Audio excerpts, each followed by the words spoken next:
লাল ঝাল ঝাল ডিম কষা। হাই বন্ধুরা, লাল লাল ঝাল ঝাল ঝাল ঝাল ডিম। আজকে আমি একটা লাল ঝাল ডিম কষা করছি, আর সেটা একটু আলাদা ধরনের করব, আলাদা রকমভাবে। তাই ভাবলাম তোমাদের কাছে একটু শেয়ার করে ফেলি এই লাল ঝাল ডিম কষাটা আমি কিভাবে করব। এটা কিন্তু একটু আলাদা ধরনেরই করতে চলেছি। এই দেখো ডিমগুলোকে কেমনভাবে কেটে নিয়েছি, দেখো দেখেছো ডিমগুলো কেমন কেটে নিয়েছি। এবার এই ডিমগুলোকে কিন্তু আমি কড়াই দিয়েছি সর্ষের তেল। তো এই সর্ষের তেলটার মধ্যে খুব ভালো করে ভেজে নেবো, লাল লাল করে ভেজে নেবো। এই ডিম কষাটা সম্পূর্ণ একটু আলাদা রকম রেসিপি তৈরি করছি, আর আমি তো যেটা করি তোমাদের কাছে তুলে ধরি, শেয়ার করি। তো তোমরা দেখো যে এটা তোমাদের কেমন লাগে। যদি ভালো লেগে থাকে তোমরা বাড়িতে করে খেও। তো চলো ডিমগুলো আমি কড়ার মধ্যে দিয়ে দিই, দিয়ে আর লাল লাল করে ভেজে নিই। কড়ার মধ্যে কিন্তু একে একে ডিমগুলো দিয়ে দিচ্ছি।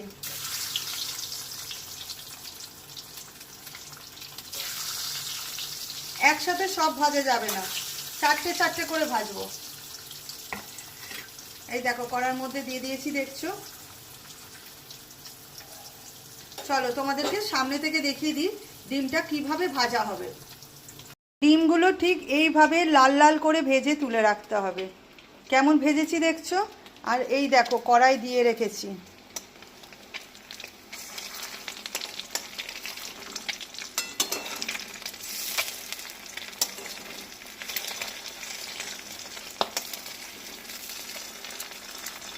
দেখো কি সুন্দর লাল লাল করে ভাজা হচ্ছে, দেখেছো। ঠিক এইভাবে কিন্তু আগে ডিমগুলোকে ভালো করে ভেজে তুলে রাখতে হবে। ডিম ভাজার যে তেলটা পড়ে আছে সেই তেলের মধ্যেই দিয়ে দেবো গোটা জিরে, আর দিয়ে দেবো একটা কাঁচা লঙ্কা চিড়ে, দিয়ে দিচ্ছি কুচনো পেঁয়াজ,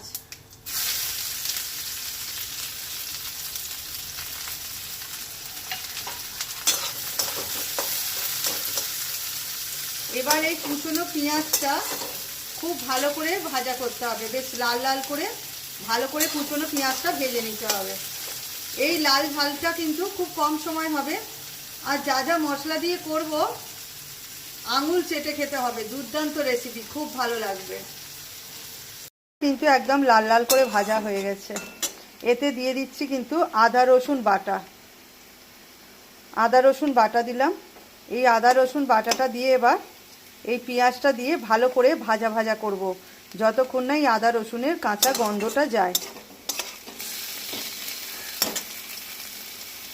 চলো তোমাদের দেখিয়ে দিলাম যে আদা রসুনটা দিয়ে খুব ভালো করে লাল করে ভাজা হয়ে গেছে। এবার এর মধ্যে কিছু মশলা দেবো আগে। এখন আপাতত কষার জন্য দিয়ে দেবো অল্প একটু লবণ। লবণটা সবসময় নিজের মানে দেখে দেবে আর কি, আন্দাজ মতো। আচ্ছা, কালারের জন্য এবং স্বাদের জন্য দিয়ে দেবো একটুখানি মিষ্টি। মিষ্টি মানে চিনি। দিয়ে দিচ্ছি অল্প করে একটু হলুদ গুঁড়ো,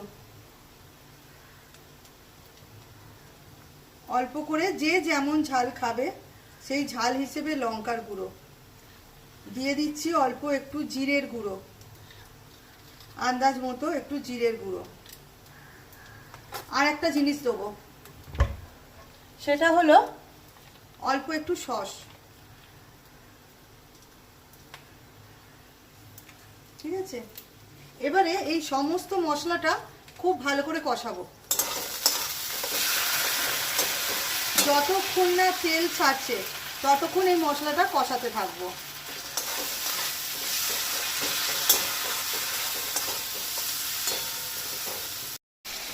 দেখো মশলাটা কষাচ্ছি, কেমন তেল ছেড়ে দিচ্ছে, দেখো বুঝতে পারছো তোমরা তেল ছাড়াটা। কালারটা কেমন হয়েছে বলো, লাল লাল হয়েছে কি।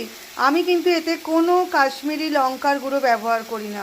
আমার কোনো রেসিপিতেই কাশ্মীরি লঙ্কার গুঁড়ো আমি দিই না, এতেও কিন্তু নেই। কালারটা কেমন হয়েছে বলো, দেখো তেল ছেড়ে দিচ্ছে। কিন্তু আমি কিন্তু এখনও কিন্তু কষানো কমপ্লিট হয়নি, তাই কষিয়ে যাচ্ছি এখনও। এটা অনেকটাই কষানো হয়ে গেছে, পুরো দেখতে পাচ্ছ তোমরা তেল ছেড়ে দিয়েছে। এবার মশলাটার ওপর দিয়ে দিচ্ছি অল্প একটু গরম মশলার গুঁড়ো। অনেকেই কিন্তু গরম মশলার গুঁড়োটা নামানোর সময় দেয়, এটা আমি আগে দিয়ে দেবো। কারণ এর মধ্যে যখন আমি এই ভাজা ডিমগুলো অ্যাড করব বেশি নাড়াচাড়া করলে কিন্তু ডিমগুলো ভেঙে যেতে পারে, কুসুমগুলো খুলে যেতে পারে। ওই জন্য কী করলাম, আগেই গরম মশলার গুঁড়োটা দিয়ে দিলাম। এবার এর মধ্যে একে একে এই ভাজা ডিমগুলো দিতে থাকবো।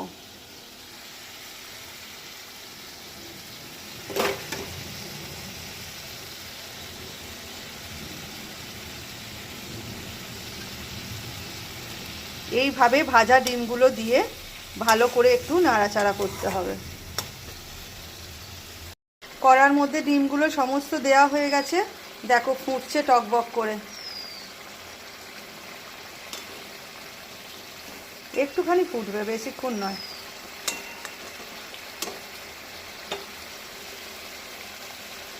দেখো ঝাল ঝাল লাল লাল লাল লাল ঝাল ঝাল ডিম কষা কেমন হয়েছে বলো? সুন্দর হয়েছে কি হয়নি? খেতেও কিন্তু খুব টেস্ট হয়েছে। তোমরা এইভাবে একটু বাড়িতে বানিয়ে দেখো, দুর্দান্ত খেতে হবে, বাড়ির সকলে আঙুল চেটে খাবে। যদি ভালো লেগে থাকে একটা লাইক কমেন্ট করো।